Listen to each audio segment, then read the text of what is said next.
देखिए, संजीव हंस मामले में नए खुलासे हो रहे हैं। संजीव हंस मामले में अब सुप्रीम कोर्ट में सुनवाई चल रही है और आज जो दलील पेश किया गया उसके बाद सुप्रीम कोर्ट का रुख जो निकलकर सामने आया है उससे संजीव हंस के साथ साथ गुलाब यादव के लिए खतरे की घंटी बजी है। गिरफ्तारी का जो समय है वो तो अब पूरा हो ही रहा है, खतरे की जो घंटी है वो तो बज ही रही है, लेकिन अब उन पर डीएनए का भी खतरा मंडरा रहा है।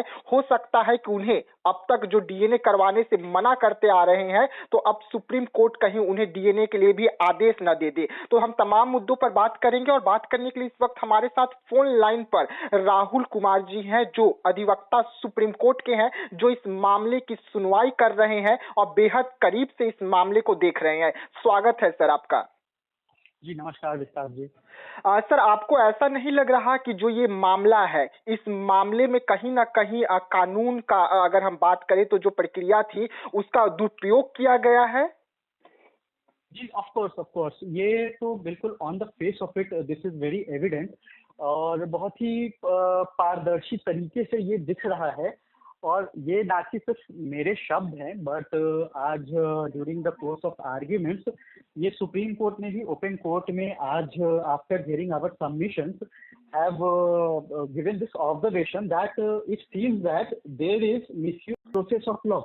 इसका मतलब यही है कि प्रोसेस ऑफ लॉ का दुरुपयोग किया गया है लोअर कोर्ट में।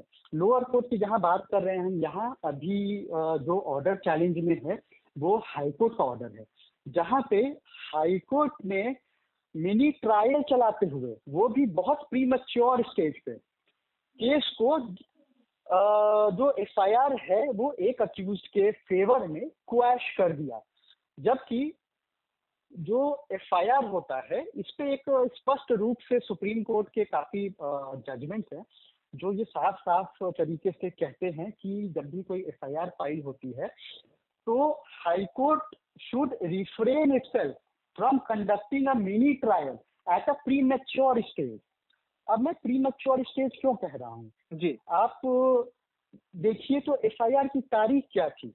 9 जनवरी 2023 को एफआईआर सही तरीके से रजिस्टर हुआ था after the order of AC James first Danapur, जो कि पास हुआ था 6 जनवरी 2023 को। ठीक है, after this order the accused approach the honourable high court. किस तारीख को उन्होंने अप्रोच किया और क्वेश्चन पिटीशन फाइल किया? वो था 30 जनवरी 2023। एक दो दिन हो सकता है मैं आगे पीछे हो जाऊं, उसके लिए माफी चाहूंगा जी। बट 30 जनवरी 2023 को उन्होंने क्वेश्चन फाइल किया against this FIR and approve the in the honourable high court of Patna. और 25 फरवरी को हाई कोर्ट ने नो कोर्सिव एक्शन का ऑर्डर दे दिया उनको। तो अब देखिए 9 तारीख को एफआईआर रजिस्टर होता है, 30 तारीख को हाई कोर्ट में क्वेश्चन रिट पिटीशन फाइल होता है टू क्वैश द एफआईआर और 25 फरवरी को नो कॉस्ट मिल जाता है अक्यूज को।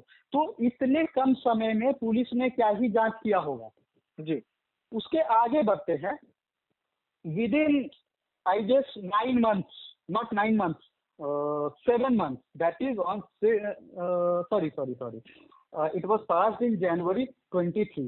Within 1 year, I guess 1.5 year, in August 2024, 6 August 2024, इस क्वेश्चन पिटीशन को अलाउ कर दिया जाता है। अलाउ किया जाता है, ठीक है, किस बेसिस पे? प्रीलिमिनरी इंक्वायरी रिपोर्ट के बेसिस पे, जो कि फाइल हुआ था 12 मई 2022 पे। वो प्रीलिमिनरी इंक्वायरी रिपोर्ट खुद में ही अधूरा है, सारे तथ्यों पे उस पर जांच ही नहीं हुई है। पुलिस ने भी कहीं ये नहीं लिखा है कि everything has been investigated inquired, right. After that जो मैंने ऑर्डर पे यूज किया, 1 जून 2022 का एक ऑर्डर है जो बात करता है कि sealed envelope has been received by the filed by the police in the honourable court. और आप देखेंगे जब 6 जनवरी 2023 के ऑर्डर का अवलोकन करेंगे तो आपको उसमें दिखेगा कि जो एसी जेम्स दानापुर का ऑब्जर्वेशन है कि इंक्वायरी रिपोर्ट का अवलोकन किया गया, सील्ड एनवेलप को खोला गया, तथ्यों को पढ़ा गया, तथ्यों के मद्देनजर ये प्रतीत होता है कि investigation is required and hence उन्होंने डायरेक्ट किया पुलिस को। क्या ये सील्ड एनवेलप का कहीं भी जिक्र है हाईकोर्ट के ऑर्डर में, क्वेश्चन ऑर्डर में?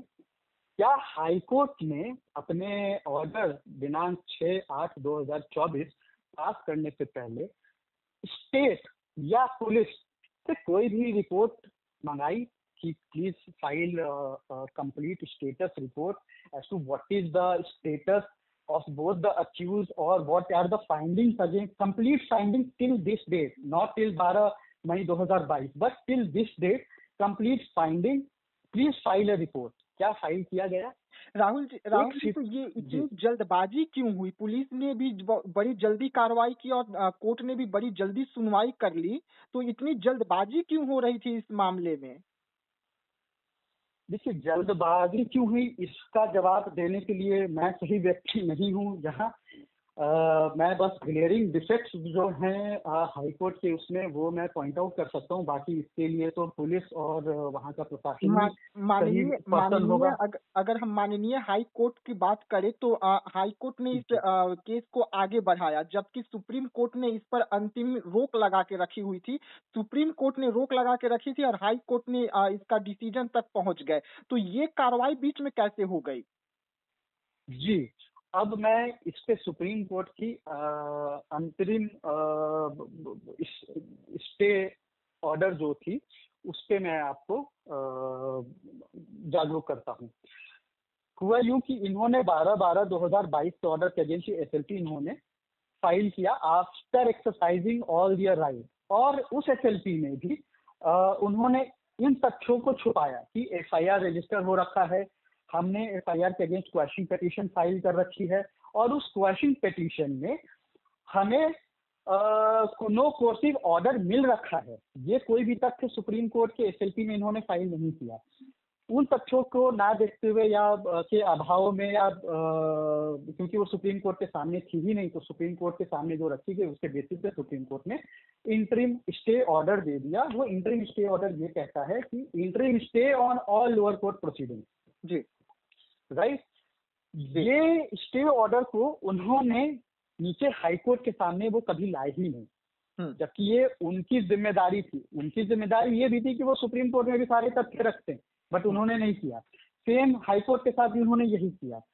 ये जो विक्टिम है, पीड़िता के अधिवक्ता ने हाईकोर्ट को जागरूक किया कि ये स्टे ऑर्डर है तो सुप्रीम कोर्ट ने पास किया है, तो कृपया इसमें जल्दीबाजी ना करें। ये मामला लंबित है सुप्रीम कोर्ट के सामने, और एक रिटन सबमिशन भी फाइल किया जैसा कि मुझे बताया गया और ब्रीफ किया गया है उसके हिसाब से। बस हाईकोर्ट ने इन पूरे तथ्यों को ही इग्नोर कर दिया। हाईकोर्ट को जैसे कोई फर्क ही नहीं पड़ रहा है था कि सुप्रीम कोर्ट से ऐसा भी कोई ऑर्डर पास हुआ है, and high court had made up its mind to pass an order and the order is passed. जबकि हाईकोर्ट के नजर में ये ऑर्डर को लाया गया था। इवन टुडे, आज के डेट में हमने ये बात सुप्रीम कोर्ट में कही। Supreme court was also surprised that if there was a stay granted by Supreme Court, be it after concealment of facts, then how did the lower court proceeded in this matter? और ये तथ्यों को ये चीज का जवाब opposite council के पास नहीं था। जी जी। लेकिन अब आगे का क्या होगा, क्योंकि सुप्रीम कोर्ट का जो आज मतलब रुख दिखा, ये रुख से तो सीधा संजीव हंस और गुलाब यादव के लिए खतरे की घंटी बजी है। आगे इनके खिलाफ एक्शन हो सकता है, गिरफ्तारी पूछताछ तक ये मामला जा सकती है। जी बिल्कुल, ये इसका आगे का अंजाम यही है, क्योंकि अब गिरफ्तारी तक जाती है नहीं जाती वो तो बहुत आगे की चीज हो गई। बट अभी सुप्रीम कोर्ट ने इस केस को बहुत ही सीरियसली लिया है और इस केस को 2 हफ्ते में लगाया। इससे ही पता चल रहा है सुप्रीम कोर्ट ने स्पेसिफिक डायरेक्शन दिया है कि इस मैटर को, केस को लिस्ट किया जाए within 2 weeks. Even supreme court ने, जैसा कि मैंने आपको स्टार्टिंग में बताया, सुप्रीम कोर्ट ने हमारे बहस को सुनते हुए सुप्रीम कोर्ट ने ओपन कोर्ट में ये ऑब्जर्वेशन दिया है that it seems that there is misuse of process of law in this matter. Okay. ये सुप्रीम कोर्ट का ऑब्जर्वेशन था आज का, after hearing the submission. Supreme court को इसमें दिख रहा है कि जो उन्होंने भी पिटिशन फाइल किया इन सुप्रीम कोर्ट, इवन जो ऑर्डर पास किया है लोअर कोर्ट हाई कोर्ट ने दिनांक 6/8/2024 को, वो सब में misuse of process of law है। हमने भी जो चैलेंज किया है अपने एसएलपी में, हमने मेन पॉइंट यही लिया है, इवन आज भी हमने इन चीजों का बहस किया, that DNA test is pending. अब किसी का रेप होता है वो कैसे पता चलेगा? डीएनए टेस्ट इफ जब एक बच्चा है तो वो तो डीएनए टेस्ट से ही पता चलेगा, बिल्कुल, है ना। और डीएनए टेस्ट जब पेंडिंग है तो हाईकोर्ट को इतनी जल्दी क्या थी कि डीएनए टेस्ट के पेंडिंग होते हुए आपने क्वैश कर दिया। अब इसका रिजल्ट क्या है? जब एक बच्चा यहाँ पे है तो इसका क्या रिजल्ट है कि वो किसका बच्चा है? आप तो समझ रहे हैं? आप लोग आगे इस मामले को डीएनए के लिए उठाएंगे, क्योंकि अभी तक संजीव हंस हो या गुलाब यादव हो, डीएनए से इनकार हो रहे हैं कि हम डीएनए नहीं करवाएंगे। वैसे में पीड़िता जो गायत्री जी हैं वो लगातार जी कह रहे हैं कि ये बच्चा जो आर्यन है उन्हीं का है। वैसे में क्या डीएनए होगा? जी जी, बिल्कुल डीएनए होगा। हम डीएनए के लिए आगे भी प्रेस करेंगे। बाकी वो supreme court, honourable supreme court के ऊपर है कि supreme court is very apex forum, और वो सारे तथ्यों को देखते हुए वो सही निर्णय ही करते हैं। जी जी, बहुत बहुत धन्यवाद राहुल जी पूरी जानकारी देने के लिए। Thank you Vikas ji for inviting me.